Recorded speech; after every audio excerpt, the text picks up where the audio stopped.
जम्मू कश्मीर चुनाव का पहला चरण खत्म होने के बाद अब दूसरे और तीसरे चरण के लिए जोर आजमाइश। आज श्रीनगर और कटरा में चुनावी रैलियों को संबोधित करेंगे प्रधानमंत्री मोदी।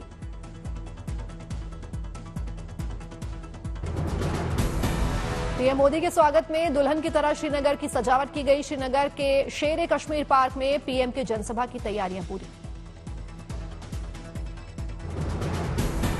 रिहायशी इलाके में भी 3 विधानसभा सीटें। वैष्णो देवी कटरा से बलदेव राज शर्मा, रियासी से कुलदीप राज और गुलाबगढ़ से मोहम्मद अकरम के लिए कैंपेन करेंगे प्रधानमंत्री मोदी। श्रीनगर में पीएम मोदी की रैली के मद्देनजर सुरक्षा के पुख्ता बंदोबस्त। चप्पे चप्पे पर सुरक्षा बलों की तैनाती, वाहनों की हो रही है जांच। शुक्रवार को जम्मू में रोड शो करेंगे बीजेपी चीफ जेपी नड्डा। 25 सितंबर को दूसरा चरण, 1 अक्टूबर को तीसरे चरण की वोटिंग, 8 अक्टूबर को होगी मतगणना।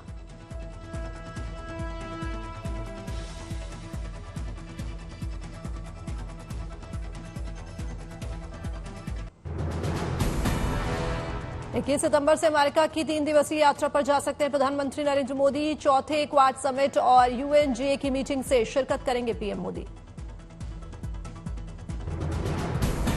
न्यूयॉर्क में संयुक्त राष्ट्र महासभा को संबोधित करेंगे प्राइम मिनिस्टर। क्वाड के नेताओं के जरिए पिछले 1 साल में हासिल की गई प्रगति की समीक्षा के साथ आगे का प्लान किया जाएगा तय।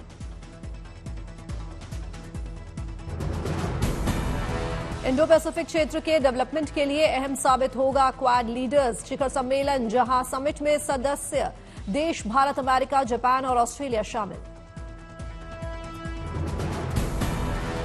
डेलावेयर के विल्मिंगटन में क्वाड लीडर शिखर सम्मेलन का आयोजन। अमेरिकी राष्ट्रपति जो बाइडेन करेंगे समिट की मेजबानी। एनएससी रणनीतिक संचार समन्वयक जॉन किर्बी ने दी जानकारी।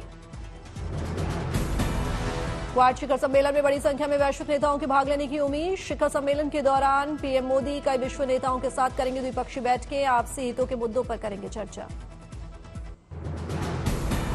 हरियाणा विधानसभा चुनाव के लिए आज बीजेपी जारी करेगी संकल्प पत्र, जेपी नड्डा विमोचन करेंगे।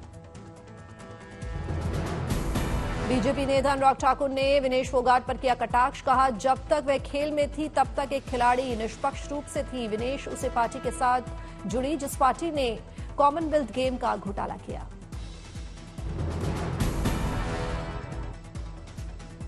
के साथ जुड़ी हैं और उस पार्टी के साथ जुड़ी जिन्होंने कॉमनवेल्थ खेल का घोटाला किया था।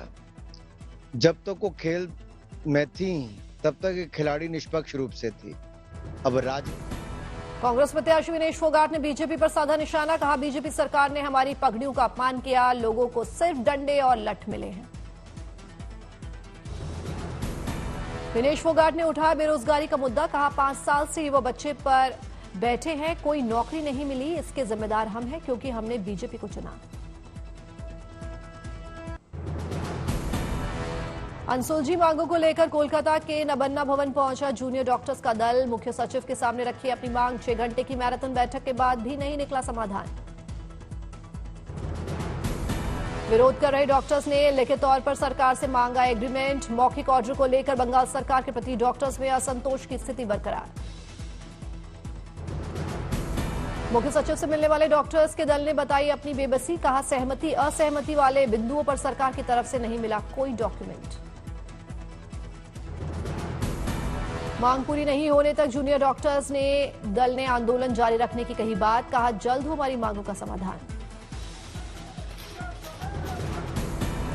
आरजीकर केस को लेकर बीजेपी का बंगाल सरकार के खिलाफ हल्ला बोल। नाग बाजार इलाके में मशाल जलाकर इंसाफ की मांग की।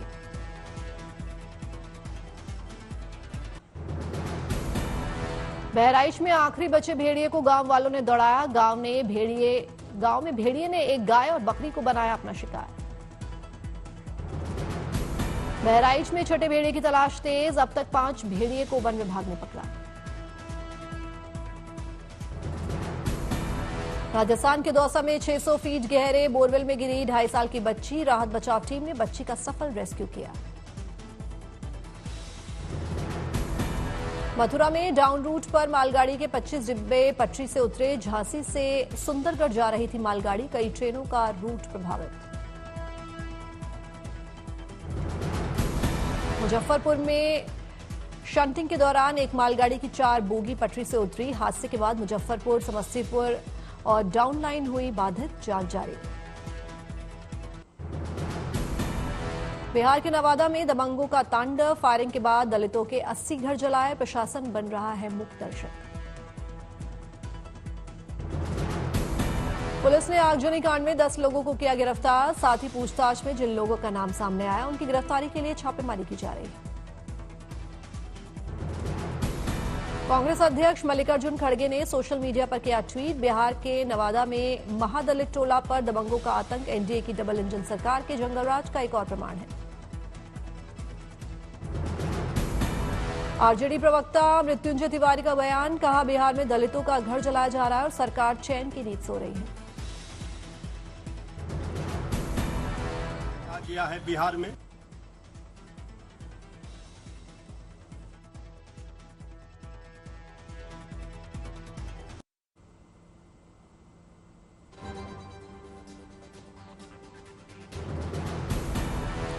केरल के त्रिशूर में ओणम उत्सव की रौनक। शेर के रूप में सजे लोगों ने किया पारंपरिक डांस।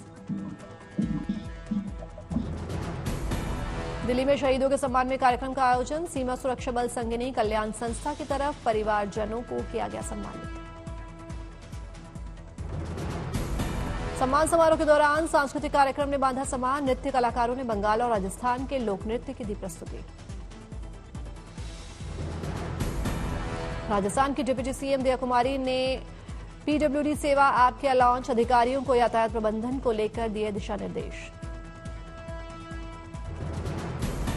अगरतला में जनता के लिए जन सुनवाई कार्यक्रम का आयोजन। सीएम माणिक साहा ने जनता की समस्याओं को सुनकर समाधान का दिया भरोसा। उधमपुर में संत ईश्वर भारतीय विद्या मंदिर के छात्रों ने मतदान को लेकर जागरूकता अभियान में लिया हिस्सा। मानव श्रृंखला बनाकर वोट करने का लिया संकल्प। दिल्ली के मुंडका इलाके का एलजी वीके सक्सेना ने किया दौरा। बदहाल सड़क व्यवस्था को लेकर अधिकारियों को दिए जरूरी निर्देश। सूरत में गणेश विसर्जन के बाद स्वच्छता अभियान में तेजी। गणपति के अंग वस्त्रों को समेटने में जुटे सफाई कर्मी। कोची में स्वच्छता ही सेवा अभियान के तहत आयोजित कार्यक्रम में केंद्रीय मंत्री सुरेश गोपी ने लिया हिस्सा। पौधारोपण कर लोगों को पर्यावरण का दिया संदेश। चीन से दिल्ली पहुंची भारतीय हॉकी टीम का स्वागत। खिलाड़ियों के चेहरों पर दिखी Asian main hockey champions trophy खिताब जीतने की खुशी।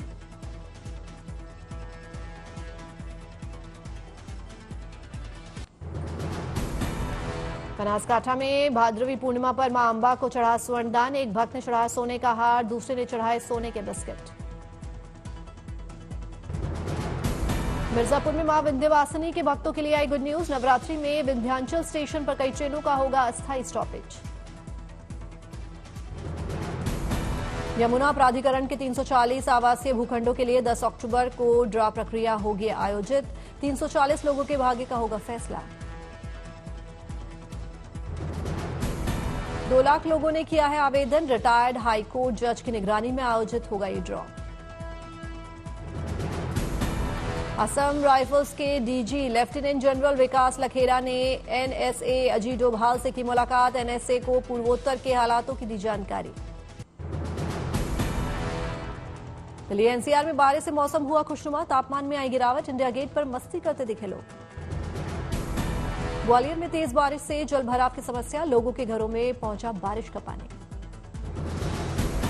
मेदिनीपुर के सिमोलिया गांव में बाढ़ प्रभावितों से मिली सीएम ममता बनर्जी। राहत कार्यों को लेकर अधिकारियों को दिए दिशा निर्देश। बीरभूम जिले में बाढ़ प्रभावित इलाकों का निरीक्षण करने के लिए स्पीड बोट का बिगड़ा संतुलन। टीएमसी सांसद, जिला मजिस्ट्रेट समेत 13 लोगों की बाल बाल बची जान।